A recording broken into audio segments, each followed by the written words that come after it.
Primeira palavra de consolo. Vai dar tempo. Um dia de convivência ele vai tornando gente íntima, né? Eu não falaria isso aqui. Mas hoje já falo. Irmãos, eu quero ler com vocês capítulo 2 de Marcos, de 1 ao 12. Marcos capítulo 1, 2, quer dizer, Marcos capítulo 2, versos 1 ao 12. Lá em Guapimirim tinha um velhinho, um diácono, Admiro. Às vezes quando eu botava ele para pregar, aí ele falava assim, quando eu pregava a palavra, não precisava mais falar nada. Tudo que já foi feito no culto, já falou, já abençoou. Mas como é costume da igreja, eu vou fazer a pregação. Aí eu lembrei disso hoje porque o Sérgio não precisava falar mais nada hoje. Mas é costume da igreja.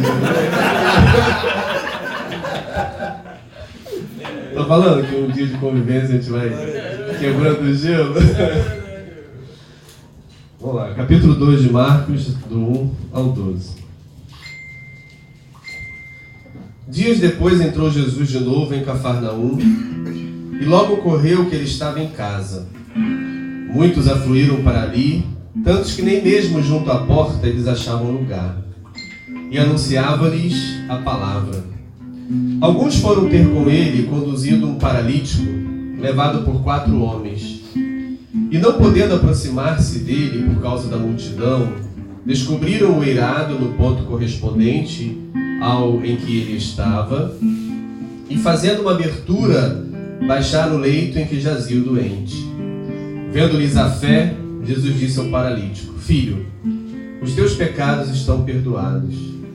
Mas alguns dos escribas estavam sentados ali e arrazoavam em seus corações: por que fala ele deste modo?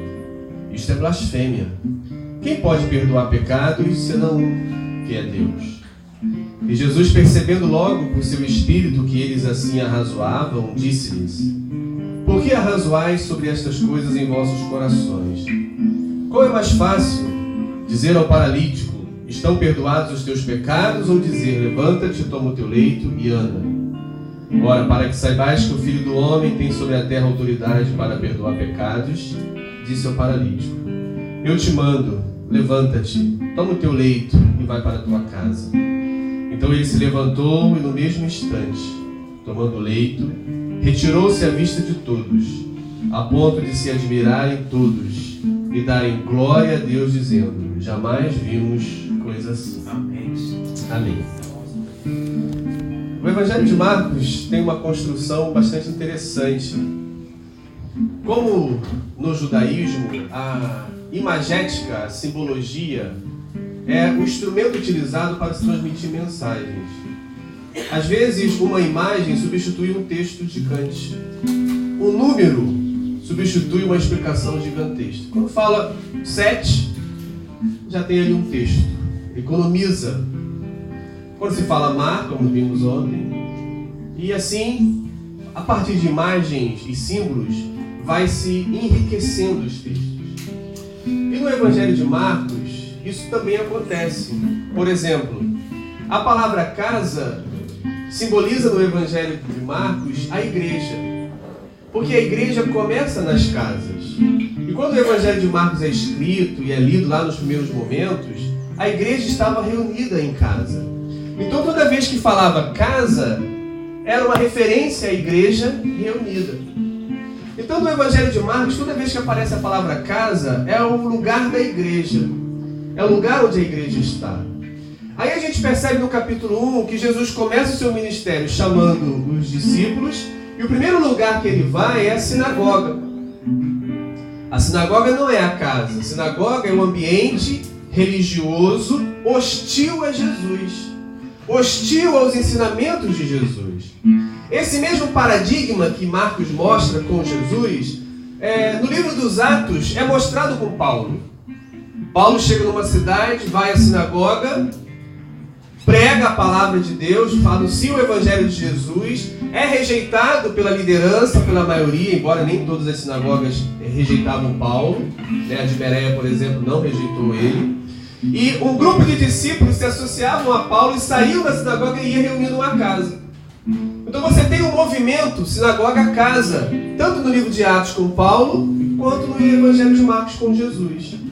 Então Jesus começa o seu ministério, o primeiro ambiente público que ele vai falar é a sinagoga, como Paulo fazia em Atos.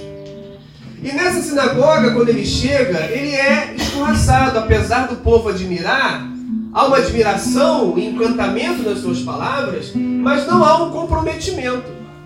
Porque levanta alguém e vai dizer, olha, que temos nós contigo, Jesus, Filho do Altíssimo? Não queremos nos identificar com esse seu ensino. Isso aí é problemático para nós. Ele é admirável, é encantador, mas nós não queremos nos identificar com isso. E lá no final da narrativa, do capítulo 1, do 21 em diante, de Marcos, Jesus sai da sinagoga com um grupo de discípulos, como Paulo. E para onde eles vão? Para a casa de Pedro. Casa de Pedro é a igreja de Pedro. E nessa igreja, reunidos ali, eles estão, e como a igreja primitiva lia esse texto, ela lembrava de si, nós estamos aqui na casa de Pedro, nós estamos na casa do irmão. E aqui a igreja está, e Jesus está aqui. Mas na nossa casa tem alguém doente. A sogra de Pedro pertence à família de Deus e está doente. E o que os membros da família de Cristo que estão na casa fazem? Contam para Jesus. Não é o que a gente faz quando tem alguém doente na nossa igreja? A gente não conta para Jesus. A gente não intercede, a gente não ora. Senhor, tem alguém doente aqui no nosso meio. E esse doente não veio de fora. Não é o descrente. Não é alguém que está lá fora, que precisa ter o perdão dos seus pecados. Não é alguém de dentro. É alguém da casa. E aí Jesus vai até a sogra de Pedro, aproxima-se dela, repreende a febre, a levanta e ela passa a servi-los. Sabe qual é o maior sintoma da cura? O servir. Como é que a gente sabe que ela ficou curada? Porque ela se levantou e passou a servir-los a Jesus e aos outros. Porque não existe serviço a Deus só para Jesus. Só no templo eles serviam só a Deus. Mas a casa de Jesus serve-se ao próximo. E quando eu sirvo o próximo, eu sirvo a Deus.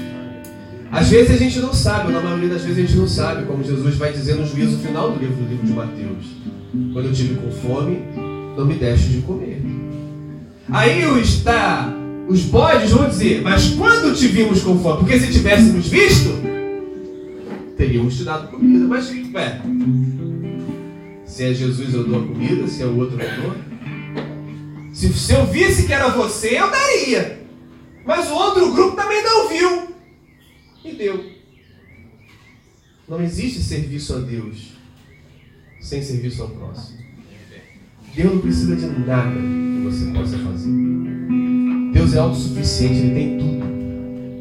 Nada que Ele deseja que Ele não possa pegar.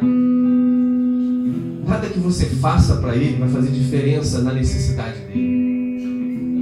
Mas as pessoas que estão do nosso lado, essas precisam. E é nelas que Deus é glorificado. O sintoma da cura é o serviço. Tem alguém doente na sua igreja? Tem alguém que pertence à igreja, está lá no canto, na cama, deitado no quarto dos fundos? Então ore a Deus.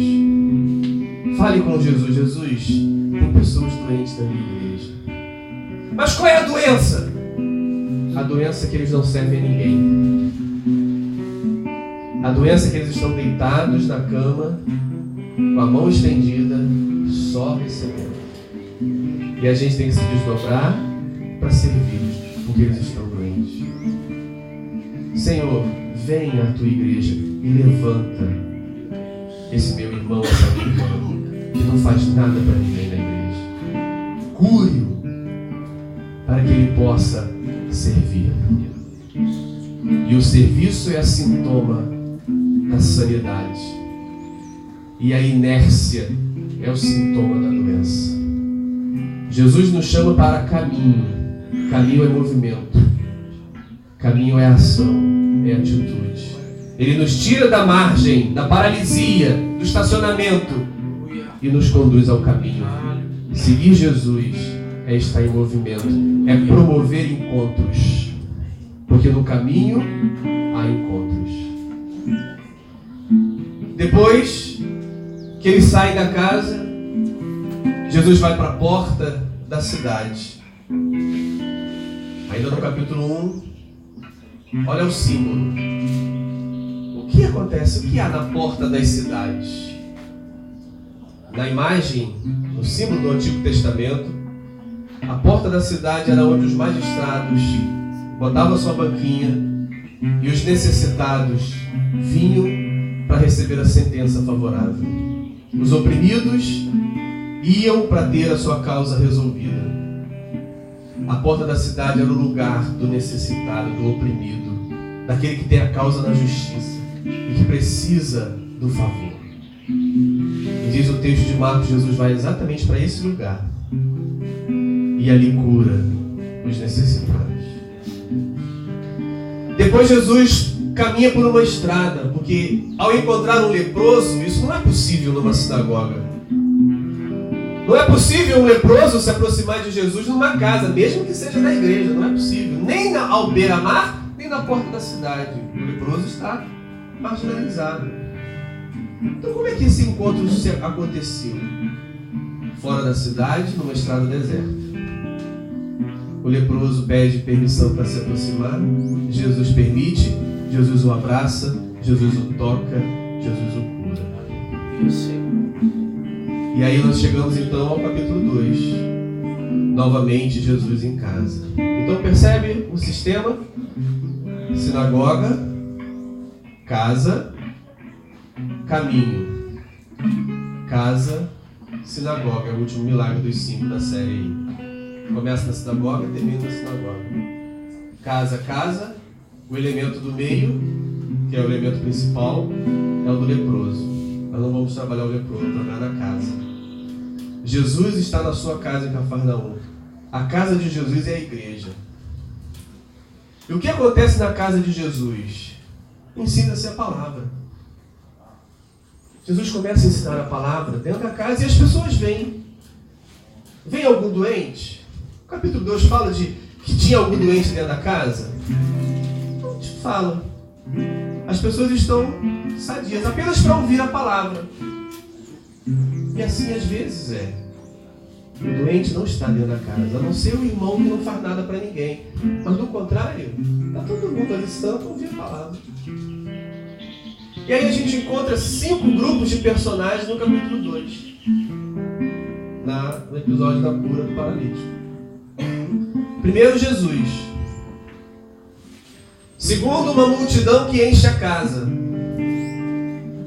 E dentro dessa multidão há um grupo de escribas, professores de Bíblia, professores de teologia, conhecem muito da doutrina. O quarto grupo de personagens é representado pelos 4 homens que trazem o paralítico. E o quinto personagem é o paralítico. 5 personagens.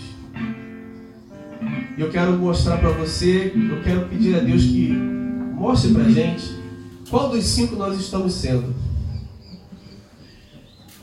E qual dos 5 nós queremos ser.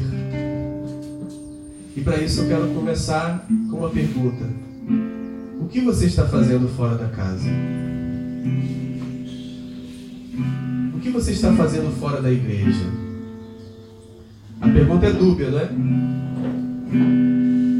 Eu posso estar querendo dizer, por que você está fora dos caminhos do Senhor? Mas eu também posso estar querendo dizer, o que você faz quando não está na igreja? É esse o sentido que eu quero trabalhar. O que você faz fora da casa? Ou seja, o que você faz quando você não está no culto?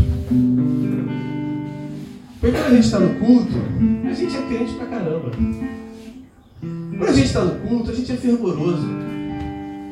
Quando a gente está no culto, a gente sente a presença de Deus. A gente ama a palavra. A gente ama os irmãos, abraça o irmão do lado, se importa. O que você está precisando, meu irmão? Quer um copo d'água? Vou lá buscar. A gente é muito solícito na casa. Mas o que a gente está fazendo quando está fora da casa? A casa cheia é um bom sinal. Mas se essa casa cheia não entende o caminho do Senhor, se torna um mau sinal. Porque a casa de Cafarnaum de Jesus está cheia de gente para ouvir a palavra de Deus. E essas pessoas estão ali entupindo a porta. E 4 homens que pertencem à casa. 4 homens que entenderam o caminho do Senhor, que entenderam que a vida cristã não se resume em estar dentro da casa ouvindo a palavra. Isso é parte. Isso é o começo. Mas isso não é o todo. 4 homens que entenderam que o verdadeiro trabalho de Jesus deve ser feito fora da casa. E eu fico imaginando para onde esses homens foram. Porque é dito que vieram de longe.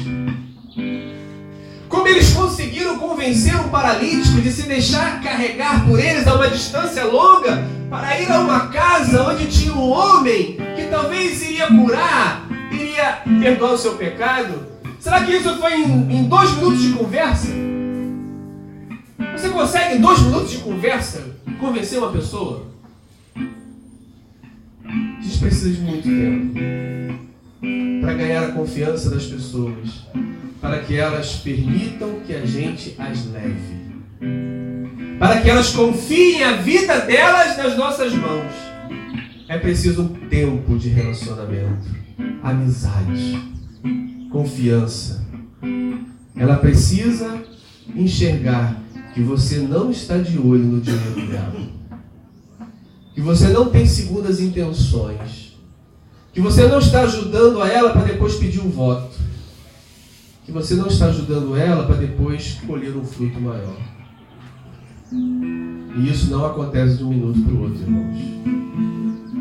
Você confia numa pessoa que se apresenta para você querendo te ajudar e resolver os problemas da tua vida? Quanto tempo você leva para confiar numa pessoa dessa? Para entregar a sua vida na mão dela? Irmãos, não sejamos inocentes. Não tem esse negócio de 2 minutos de conversa e eu ganhar o Arthur. Tem que ser muito bom. E esse bom não vai durar muito tempo. É necessário convivência, relacionamentos. O que você está fazendo fora da casa? Aqueles homens então conseguiram trazer o paralítico até a casa e foram surpreendidos por algo que às vezes acontece também com a gente. Quando a gente chega na casa com o paralítico, onde a gente espera aqui, a porta vai se abrir. Aqui as pessoas vão olhar. Aqui as pessoas vão se sensibilizar. Aqui as pessoas que estão ouvindo a palavra de Deus vão olhar no paralítico e vão abrir passagem para ele chegar até Jesus. E aí qual é a surpresa? Ninguém está nem aí.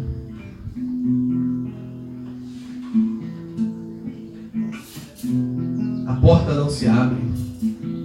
Ninguém se afasta. Ninguém se sensibiliza. E aí talvez os 4 homens poderiam pensar: fizemos a nossa parte. Trouxemos a igreja. E a igreja não quer cuidar. A igreja não quer saber. Deus, fiz a minha parte. É assim? Não. Vamos subir no telhado e aí mais confiança precisa. Porque o paralítico confiar que você o trouxe de longe é uma coisa.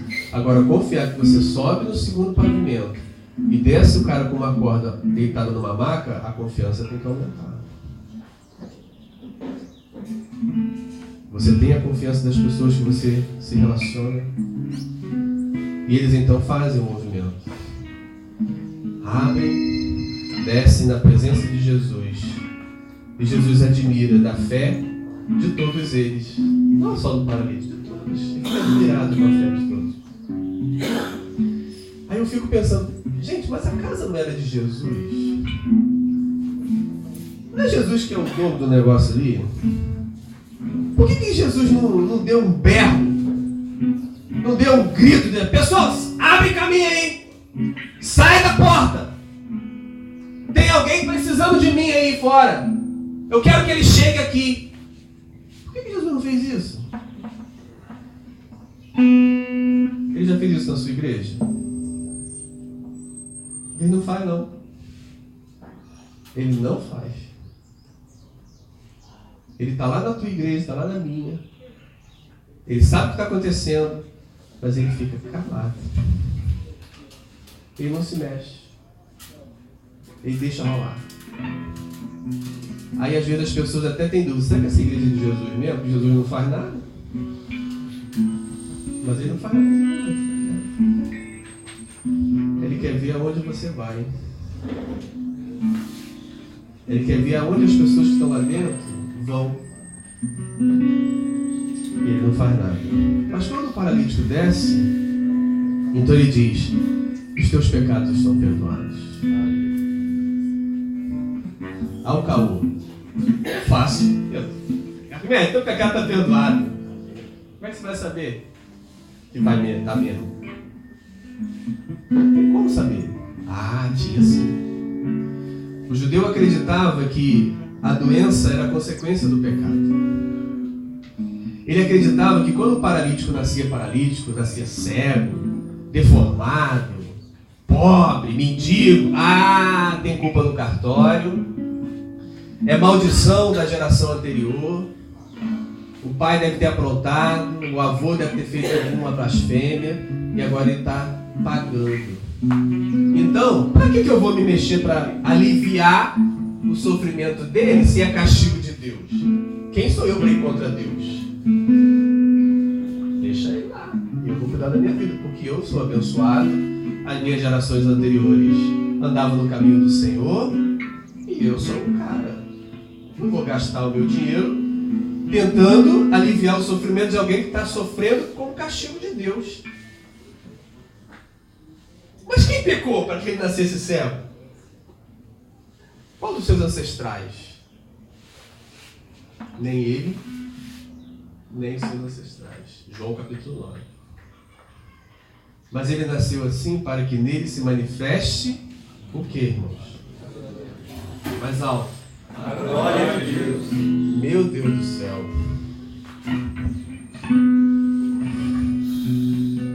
Gente, vamos ler a Bíblia. Capítulo 9. Vocês erraram todos. Não é isso que está escrito lá.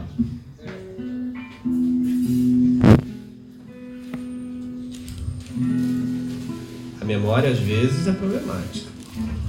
Ainda mais quando a memória é coletiva, né?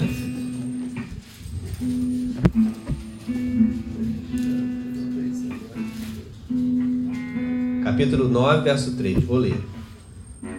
Respondeu Jesus: nem ele pecou, nem seus pais, mas foi para que se manifestem nele. Da onde vocês tiraram a glória de Deus? Perceberam como é que a memória coletiva é problemática? Vocês ouviram alguém pregar isso na igreja. E aí depois passou a pregar também. Aí quem ouviu você pregar, começou a pregar também. E aí espalhou. Sabe como as coisas acontecem? Isso é um exemplo que vocês acabaram de assistir agora, mas existem dezenas de situações semelhantes a essa. A gente confia na memória coletiva e não confia no que está escrito e não lê. Fecha parênteses. Para que nele se manifestem as obras de Deus. Quais são as obras de Deus? Qual é a obra de Deus? Amar. Ele nasceu cego para que nele se manifeste o amor de Deus. As obras de Deus. E quem vai fazer essas obras de Deus? Nós.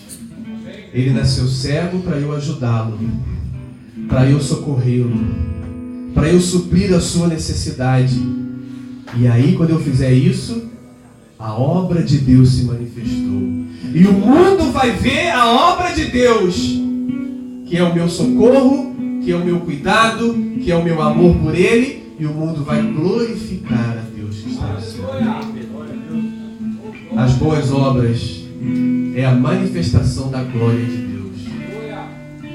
E as pessoas nascem com essas debilidades para que a gente mostre amor a elas e Deus seja glorificado. Perdoados estão os teus pecados. É verdade? Para que vocês saibam que o Filho do Homem tem autoridade sobre a terra de perdoar pecados. Paralítico, levanta. E o paralítico levantou. Qual é a interpretação? Se ele é paralítico porque tinha pecados, e agora não é mais paralítico, o que aconteceu com os pecados? Tirados. Entendeu? Para que vocês saibam que o pecado foi perdoado, o pecado é tirado. E qual é a evidência para o judeu que o pecado foi tirado? A cura. É a cura. Agora eu te pergunto, como é que o mundo vai saber que os nossos pecados foram perdoados? Pela cura. Pela cura que nós recebemos de Jesus. A cura. Estávamos doentes, como Zaqueu, né? Cegos. Não enxergava o próximo, não enxergava os seus defeitos, deitado na cama lá dentro da casa, sem servir a ninguém. Mas quando o mundo começa a ver que a gente ama, que a gente corre, que a gente se entrega, que a gente faz, que a gente abençoa, que a gente se preocupa, que a gente se junta, que a gente se envolve, que a gente... o pecado dessa gente foi perdoada, porque o sintoma está ali, ó. Eles são curados. O mundo quer ver esse sintoma, irmãos. E às vezes o mundo não está vendo esse sintoma. E aí eles duvidam que o nosso pecado está perdoado quando a gente enche a boca e diz: eu sou salvo, Jesus perdoou o meu pecado. Mas cadê a evidência? Cadê a evidência do perdão do seu pecado? A evidência do perdão do nosso pecado, irmãos, são as obras. São as boas obras. Aos Efésios capítulo 2. Salvos pela graça, para andarmos nas boas obras que Deus preparou de antemão. Tiago capítulo 2. A fé sem as obras e as boas obras é morta. Mostra-me a tua fé. Quero ver. Não tem como ver, não. Mas com as minhas obras eu mostro a minha fé. Aqueles homens mostraram a sua fé com as obras. Trouxeram o paralítico. E o paralítico teve o seu pecado perdoado. Automaticamente não tem mais paralisia. Mas os escribas, antes de ver a cura, murmuravam, porque teologicamente Jesus deu mole. Teologicamente, quem pode perdoar pecados é só Deus e não o Filho do Homem. Estão percebendo que essas pessoas não estão preocupadas com as pessoas? Elas não estavam preocupadas com o paralítico, estavam? Não. Existe um sintoma ruim para o escriba. É que ele passa de se preocupar, com as pessoas e começa a se preocupar com os dogmas. E os dogmas podem matar as pessoas. E ele vai matar feliz, porque ele vai matar fazendo a vontade de Deus. Em nome de Deus. Ele mata. Em nome de Deus, ele deixa paralítico. Em nome de Deus, ele marginaliza. Em nome de Deus, ele te joga no inferno. Em nome de Deus, ele te taxa de herege. Em nome de Deus, ele vira a cara para você. Em nome de Deus, ele te odeia.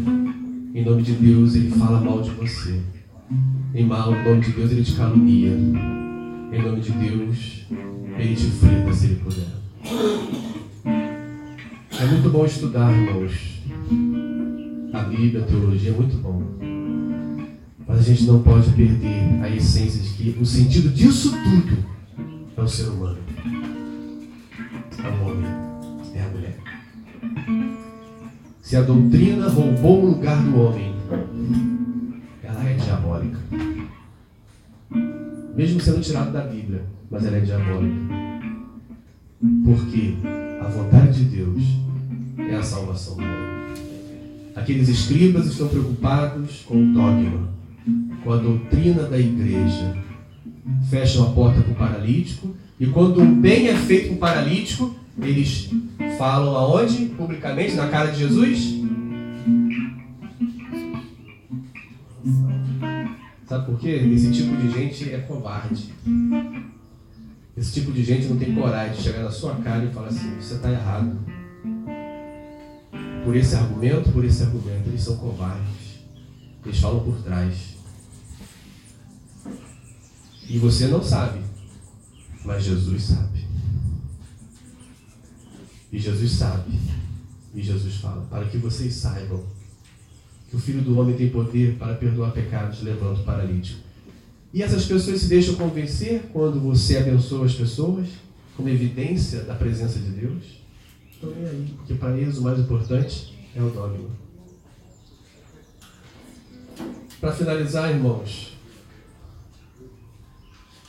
multidão, escribas, 4 homens, paralítico, Jesus. Qual desses 5 nós temos sido? Pessoas que estão entupindo a igreja e impedindo a entrada dos necessitados. Pessoas que não se mexem para ir buscar lá longe o necessitado e trazer. Pessoas que estão preocupadas com a doutrina e discutem a doutrina e esquece o ser humano que precisa. Nós somos os 4 homens que fora da casa estão trabalhando para a obra de Deus. Ou nós somos Jesus? Qual é o personagem ideal? Jesus. Qual dos 4 está mais próximo de Jesus? Os 4 homens. Qual que estava mais longe? O escriba. Qual deles nós somos, irmãos? Qual deles nós estamos sendo na vida cristã? E qual deles nós queremos ser? Há uma multidão fora da casa que precisam ser trazidas para Jesus. E se nós não os buscarmos, eles não virão por conta própria, porque eles são paralíticos. Nós é que temos que ir. É bom encher a casa para estudar a palavra? É. Mas a palavra não se estuda a vida toda. Ou 24 horas por dia, 7 dias por semana. Não é isso? É 30 minutos, 40, 1 hora, acabou. Acabou e agora? Vamos frutificar essa palavra aprendida. Senão, que adiantou? Para terminar, eu quero ler uma carta. Eu faço um trabalho missionário com presidiários. Enviamos, na missão que eu dirijo, Missão Evangélica Bereia, cursos bíblicos gratuitos para os presidiários. E temos uma quantidade significativa de alunos, tanto nos presídios do Rio de Janeiro, quanto nos presídios de São Paulo. E toda semana a gente recebe 3, 4 cartas de novos alunos, de novos presidiários que querem fazer o curso gratuito. E eu costumo pegar essas cartas, bater a foto e distribuir nos grupos de WhatsApp da igreja, os irmãos, para eles perceberem que existem pessoas fora da casa que estão sedentas da palavra de Deus. E eu selecionei uma carta que recebi mês passado para ler para vocês. Veio do André Aguiar dos Santos. Ele está na cela D1, no presídio Evaristo de Moraes, aqui em São Cristóvão, no Pão da Quinta. Ele diz assim na sua carta, datada de 31 de agosto. Venho por meio desta vos escrever porque tenho o desejo de aprender mais sobre a Bíblia Sagrada. Mas necessito de uma Bíblia, e se os senhores puderem me ajudar com todo respeito e humildade, eu seria muito grato em nome de Jesus Cristo. Vim para a presença de Deus e estou feliz de estar com Jesus. E quero sair daqui um grande homem de Deus. Primeira vez que eu passo num lugar como esse, mas será a primeira e última. Me arrependo do que fiz e agora busco ao Senhor com toda a minha força e creio que vou sair daqui um instrumento nas mãos de Deus. Se vocês puderem me discipular à distância através de curso bíblico, eu me sentiria honrado e alegre em aprender com vocês. Que Deus possa abençoar esse ministério grandemente, em nome de Jesus Cristo. André Aguiar dos Santos. Isso te mexe? São várias cartas dessas que eu recebo por semana. E essas cartas me fazem não querer desistir. E é essa sede que me impulsiona a ver. Existem pessoas fora da casa que não têm condições de sozinhos chegar até Jesus. E precisam dos maqueiros. E precisam daqueles que vão. Se eu ficasse esperando o André entrar lá na minha igreja para ser discipulado, lá em Guapimirim ou Teresópolis, quando é que isso iria acontecer? Nunca. Mas por meio dos correios, que é a MAC. Quem é que escreve cartinha no correio? Você não escreve? Qual foi a última vez que você escreveu uma carta e postou no correio para alguém? Samuel não fala, mas é o único meio que ele tem para fazer isso. O único meio legal.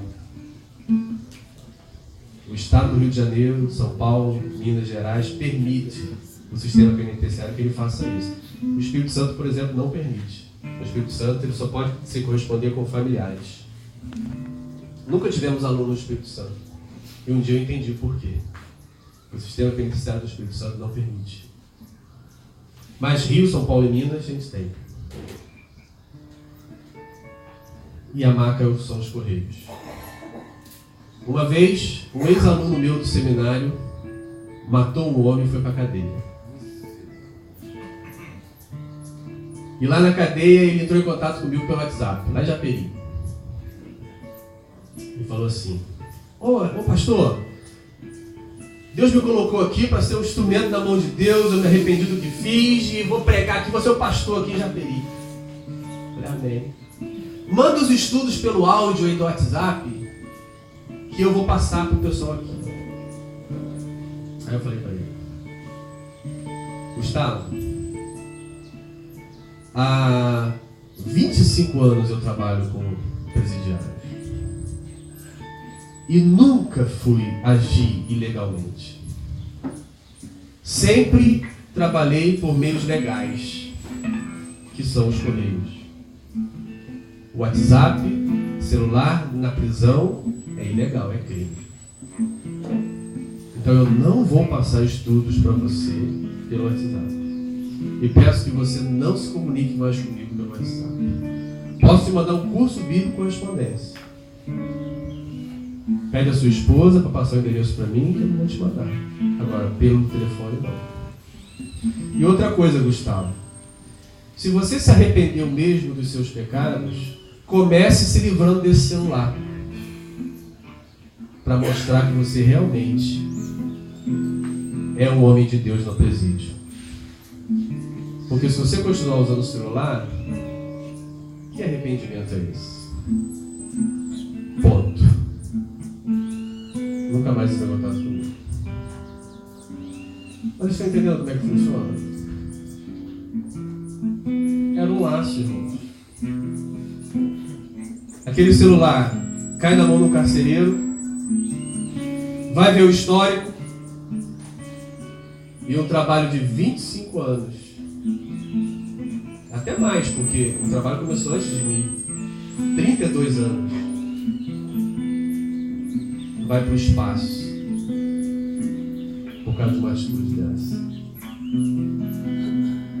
Dezenas de pessoas vão parar de receber os cursos bíblicos, porque a polícia vai vir em cima de mim e vai me, de alguma forma, impedir de continuar.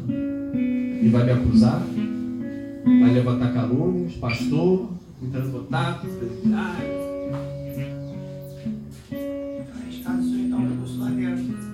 Tá arriscado. Mas não é esse o caminho do Senhor, né? Pelo menos não é esse o caminho que ele pensa primeiramente. Depois que acontece alguma coisa aí, sim, mas primeiramente. Fora da casa tem muita gente, como o André. E que precisamos usar as macas para trazê-los para Jesus. O que você está fazendo fora da casa? É a pergunta que eu quero deixar para você. Dentro da casa é uma coisa, mas o que você está fazendo quando está fora da casa? Que Deus abençoe.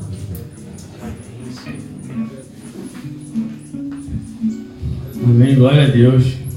Amém, igreja? Amém. Falei que a ponta do chicote ia vir agora. É porque é ela que dói mais, né? Vai ser aquela pontinha. Dá aquele tapinha. Glória a Deus, né, irmão? Tremendo. Não dá nem pra continuar, não dá nem pra falar, né? Porque. Bem, eu tenho um canal no YouTube onde eu gravo estudos bíblicos, comentários, verso a verso da Bíblia. Se vocês quiserem acessar, o nome do canal é Emerson Rocha de Almeida, meu nome, Emerson Rocha de Almeida. Então, por exemplo, tem 60 vídeos do Evangelho de Mateus explicado verso a verso. E não é o Evangelho todo ainda, né? Deve faltar mais uns 40 para completar o Evangelho de Mateus. Mas tem Gálatas inteiro, Filipenses eu estou acabando, Efésios inteiro. Instagram Tá não? bom? Instagram tem pouco, porque é mais difícil para mim postar no Instagram. Emerson Rocha de Almeida. Então no YouTube você vai ver lá, tem uma playlist e tem vários temas lá de mensagens comentadas verso a verso. Tá bom? Comentários bíblicos verso a verso.